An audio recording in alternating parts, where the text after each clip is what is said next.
Compartment syndrome. The limbs contain muscles in the compartments enclosed by bones, fascia, and the interosseous membrane.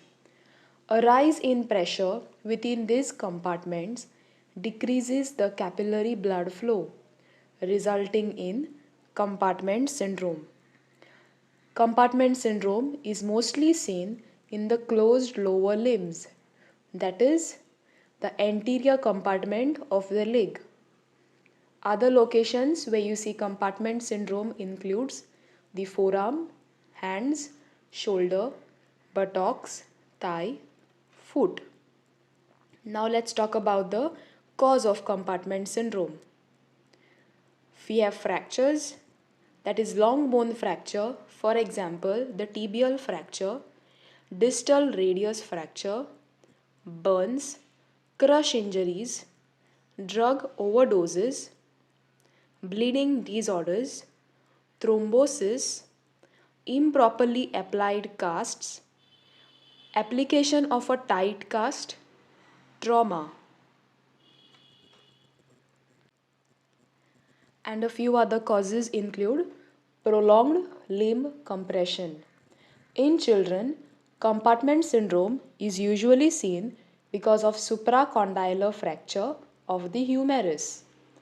Epidemiology of compartment syndrome: males are more prone as compared to females. Tibial shaft fracture is the most common cause for compartment syndrome. Now let's come to the pathophysiology of compartment syndrome. The connective tissue forming the compartment is not pliable. During any bleeding or swelling, the intracompartmental pressure increases.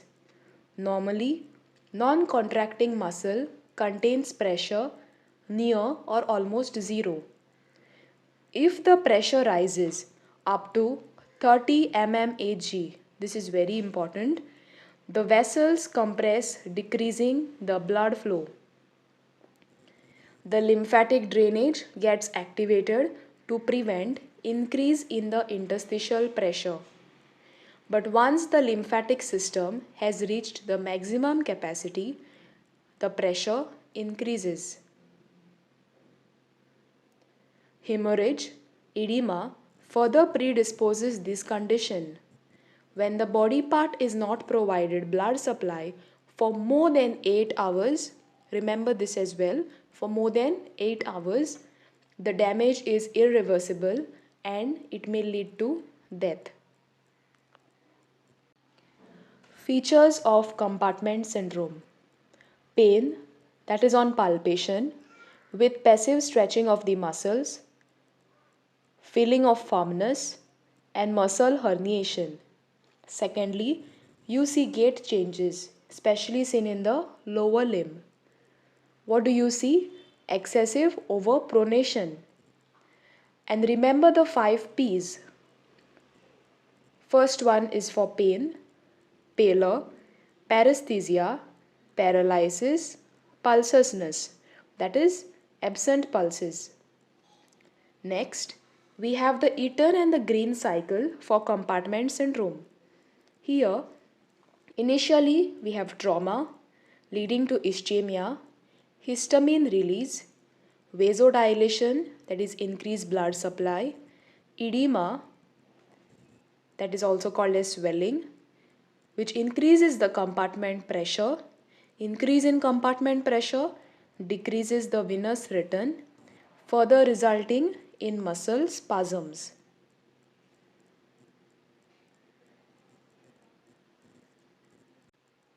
You can remember the complications of compartment syndrome by the mnemonic GENE. So G for gangrene, I for ischemia, and N for neurapraxia. We have a special test over here in compartment syndrome which is called as the stretch test. So the procedure includes stretching the affected muscles passively, that is, it is done by the therapist, by moving the joints in the opposite direction to that of the damaged muscle's action. For example, passive extension of the fingers produces pain in the flexor compartment of the forearm. Other signs include when the pressure is more than 40 mm of the water is an indicator of compartment syndrome. Pulses may be palpable till the very late impending compartment syndrome and thus should not provide a false sense of security. Now, investigations of compartment syndrome, we have Doppler's ultrasound and MRI. Treatment of compartment syndrome, preserve the blood supply by releasing the compression, that is, for example, the removal of the tight casts. Active finger movements and limb elevation should be given. Surgical management for compartment syndrome. The first one is fibulectomy. That is, middle third of the fibula is excised to decompress the compartments. Next we have fasciotomy. The deep fascia of the compartment is slit longitudinally. The ideal time for fasciotomy is within 6 hours of injury. It is not done after 36 hours following injury. Why?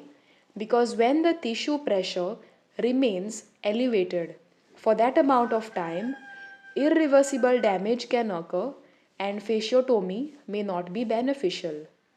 Once the fasciotomy is performed and the swelling reduces, skin graft is used for incision closure. Precautions for compartment syndrome. If the patient is not closely monitored, complications, for example infections, acute renal failure might occur. If necrosis occur before fasciotomy, amputation might be required.